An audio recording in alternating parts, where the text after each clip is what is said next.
Hello, welcome to love to English and education.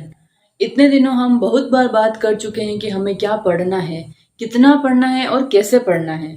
ये सारी बात हो गई। अब हम बात करते हैं कि जब हम सारा पढ़ने के बाद एग्जाम हॉल में जाते हैं, तब हमें जो हमारे आंसर शीट है उसको कैसे मैनेज करना है, उसमें हम कैसे हमारे आंसर दें जिससे कि हम एग्जामिनर जो कि हमारी कॉपी चेक करेगा उसके माइंड सेट को हम इम्प्रेस कर सकें, कैसे हम हमारे मार्क्स को बढ़ा सकें, या फिर कौन कौन से हम तरीके आजमाएं जिससे कि एग्जामिनर हमारी कॉपी देख के इम्प्रेस हो जाए, वो हमें अच्छे मार्क्स देवे। हमने क्या पढ़ा, कितना पढ़ा, वो आज तक इनफ था। बट जब हम एग्जाम हॉल में जाते हैं, हम कॉपी को कैसे मैनेज करते हैं, हम कैसे लिखते हैं, कैसे आंसर देते हैं, वो चीजें भी एग्जामिनर के माइंड सेट पे बहुत ही ज्यादा इफेक्ट करती है। आप अगर डल हैं और फिर भी अगर आप ये 5 स्टेप फॉलो करते हैं तो हो सकता है कि आपके मार्क्स बढ़ जाएं।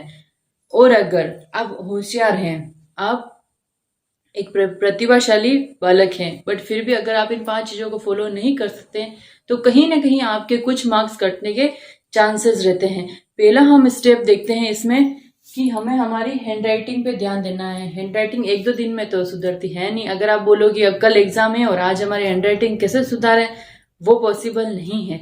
हैंड राइटिंग सुधारने के लिए आपको पहले से प्रयास करना चाहिए जिससे कि हैंड राइटिंग में सुधार आ सके। हैंड राइटिंग अगर अच्छी होगी, जो लिखा है आपने वो अच्छे से अगर एग्जामिनर को समझ में आएगा, तो एग्जामिनर को पढ़ने में अगर ज्यादा समस्या नहीं आएगी तो वो अच्छे से आंसर को फटाफट चेक करके और मार्क्स दे देगा। बट अगर आपने ऐसा लिखा है कि एग्जामिनर को कुछ भी समझ में नहीं आ रहा है और उसकी खोपड़ी खाली कर दी आपने, आपकी कॉपी ने, तो वो हो न हो, अगर आपने आंसर सही लिखा है तो भी वो वहां मार्क्स काटेगा।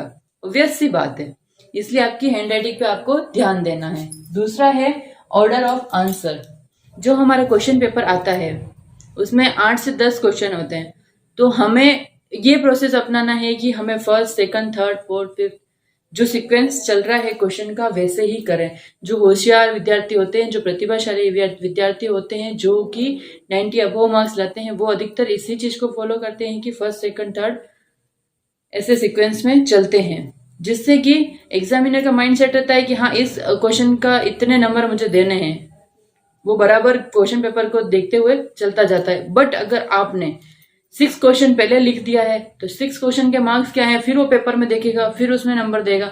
फिर वापस आपने कौन सा क्वेश्चन लिखा है, फोर्थ लिख दिया है, तो फिर फोर्थ वो वापस पेपर में देखेगा, फिर इसमें लिखेगा। तो उससे क्या है कि उसका जो माइंड है वो डिस्टर्ब हो जाता है। और जैसे ही एग्जामिनर को जो कॉपी चेक कर रहा है उसको गुस्सा आया नहीं कि आपके नंबर कटे नहीं। इसलिए ध्यान रखना कि सीक्वेंस से आपको सारे आंसर देने हैं। हाँ, कुछ लोग ये बात करते हैं कि जो आंसर आपको पहले आ रहा है वो आप पहले दे दीजिए, वो आपकी मर्जी, आप मेरे जो ये हैं उनको फॉलो करो ना करो। बट जो सूटेबल है वो यही है कि आप सीक्वेंस से चलें, क्योंकि वो एग्जामिनर जो कॉपी चेक कर रहा है वो भी इंसान ही है। उसके पास एक कॉपी तो है नहीं, उसके पास हजारों कॉपियां आती है। तो जब वो हजारों कॉपियां चेक करता है तब उसका दिमाग वैसे ही घूम जाता है। बट उस 1000 में से कोई कॉपी अगर ऐसी आती है जो सीक्वेंस में है, उसकी राइटिंग भी अच्छी है, तो वो फटाफट उसको चेक कर देता है। इसलिए ध्यान रखें उसके सीक्वेंस को तोड़े नहीं। फर्स्ट, सेकंड, थर्ड, फोर्थ जैसा वो कहा जा रहा है पेपर में वैसा करते जाएं। आगे देखते हैं। थर्ड नंबर पे हमारा है वर्ड लिमिट, कि जिस क्वेश्चन में जितने वर्ड की लिमिट है, अगर फर्स्ट, सेकंड, थर्ड ये जो स्टार्टिंग के क्वेश्चन है इसमें वर्ड लिमिट एक वर्ड की, एक लाइन की या फिर 3 लाइन की है, तो हमें उतना ही आंसर देना है। जहां हमें एक वर्ड का आंसर पूछा है वहां हमें एक वर्ड ही देना है।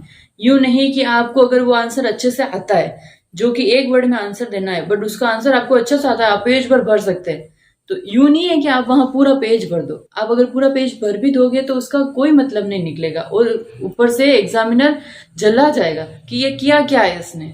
इससे अच्छा है कि आप वो जो पेज है उसको भरने के बजाय जितनी लिमिट दे रखी है वर्ड की, कि आपको एक वर्ड में देना है तो एक वर्ड में देना है, 100 वर्ड में देना है तो एक पेज भरना है।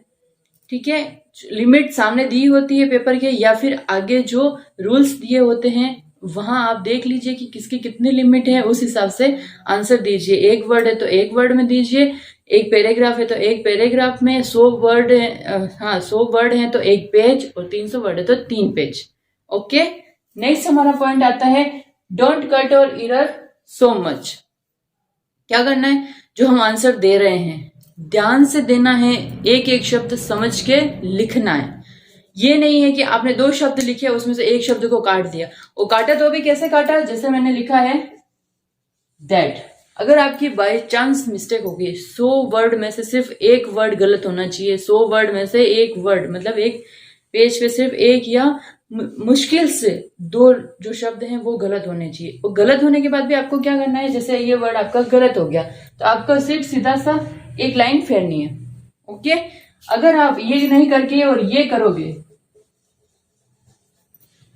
या अगर आपने ऐसा कर दिया और एग्जामिनर को 2 से 4 अगर ऐसे दिख गए तो उसी टाइम मतलब फिक्स हो जाता है कि अगर एग्जामिनर आपको अच्छे से कॉपी चेक करता हुआ आ रहा है और पीछे आपने ऐसी काटा फांसी कर दी है, तो वो एग्जामिनर अगर यूं है कि बड़ा पैराग्राफ है, कौन पढ़े, अच्छा से दे रहा था पहले आंसर तो ये भी सही होगा, यूं करके वो राइट करने वाला होगा कि जैसे ही वो गचर पचर दिखेगा और वो आप उसको वैसे ही बोल दोगे कि रुको मैंने गलत किया है और मैं स्वीकार कर रहा हूं कि मैंने गलत किया है, आप इसे पूरा पढ़ो, तो फिर वो एग्जामिनर उसे पूरा पढ़ेगा।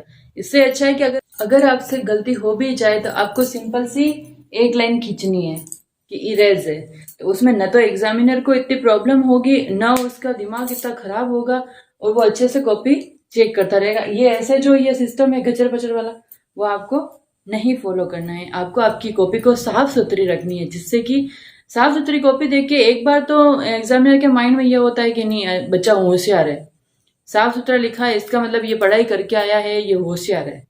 ठीक है, नेक्स्ट पॉइंट हमारा आता है suitable answer, put points and facts.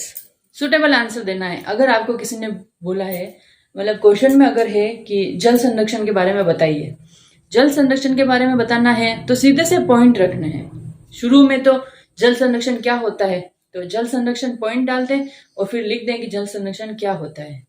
और नेक्स्ट पे अगर आपको कोई फैक्ट्स पता है जल के, कि आपके पृथ्वी पर कितना जल है, आप कितना यूज कर पाते हैं, कितना यूज करने योग्य नहीं है, अगर वो फैक्ट्स आपको पता है तो आप महत्वपूर्ण बिंदु ऐसा पॉइंट डाल के और फिर उन बिंदु को लिख दें। ऐसे करके पूरा पैराग्राफ या फिर जो भी आंसर है आपका वो कंप्लीट करें, बजाय कि आप ये लिखें कि जल हमारे लिए उपयोगी है, जल का उपयोग हम इसमें करते हैं, जल हमारी ये काम आता है, जल हमारी ये काम आता है, जल हमारी ये काम आता है। तो वो एग्जामिनर देख के बोल देगा कि ये क्या किया, ये तो पूरी दुनिया जानती है और ये कौन सा लिखने का तरीका है। इसलिए हमें क्या करना है कि अगर हम कोई भी आंसर दे रहे हैं तो वो एकदम परफेक्ट होना चाहिए, उसमें हमें पॉइंट्स पुट अप करने हैं और फैक्ट्स जितने याद हो सकते हैं फैक्ट्स को उसमें डालना है और स्पेशली उनको हाईलाइट भी करना है। चाहे तो आप अदर पेन का यूज कर लें, कि ब्लू से दे रहे हैं पूरा एग्जाम तो ब्लैक पेन का यूज करें पॉइंट्स के लिए, या फिर अगर एक ही पेन यूज करना है तो ब्लू पेन से सारा कर लें और जो पॉइंट्स आपके हैं उनको अंडरलाइन कर लें।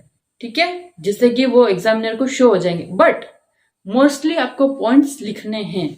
जब जैसे आप पॉइंट्स लिखोगे तो वो पॉइंट्स ही देखे जाएंगे, एग्जामिनर पॉइंट्स ही देखता है ऑब्वियसली। उसके बाद 1000 कॉपियां होती है तो हजारों कॉपियों को देखने नहीं बैठता है, एक एक वर्ड नहीं पढ़ता है, कॉमन सेंस से बात है। ओके, तो इसलिए हमें पॉइंट्स लिखने हैं तो पॉइंट्स देख के कि एग्जामिनर अपने माइंड को समझ जाएगा कि बच्चे ने इसमें ये लिखा है, ये लिखना चाहता है। अब अंदर कुछ भी लिखो आपकी मर्जी, बट यू भी नहीं कि अंदर आप हर कुछ ही लिख दो तो फिर एग्जामिनर पढ़ने को मजबूर हो जाएगी, नहीं इसने इतना लिखा क्या। जितना आपको लिखना है, जितनी आपको लिमिट दी है, बट कॉपी को इतना है लिखना भी है। यूं नहीं कि कोई आंसर आप छोड़ दो, जितने क्वेश्चन है सबके आंसर देने हैं बट लिमिट में। यूं नहीं है कि आपको भरने 28 पेज थे, आपने पूरी कॉपी भर दी, सप्लीमेंट्री 2-4 ले ली। ठीक है, और ऐसा भी नहीं करना है कि 2 पेज में सब काम खत्म कर दिया कि मैम आपने कहा था लिमिट में लिखना है तो लिमिट में 2 पेज में खत्म। नहीं, जो है जितना लिखना है वो आपको लिखना ही है, कुछ भी कर लो। अगर आपको मार्क्स चाहिए तो आपको सारा लिखना ही पड़ेगा। ओके, आप इन 5 जो पॉइंट्स हैं मेरे, उन 5 पॉइंट्स को फॉलो करके आपके जो एग्जामिनर वाला आंसर शीट है उसको इम्प्रेसिव बना सकते हैं और एग्जामिनर के माइंडसेट को इम्प्रेस कर सकते हैं। जानकारी उपयोगी लगी हो तो वीडियो को लाइक, शेयर एंड सब्सक्राइब जरूर करें। धन्यवाद।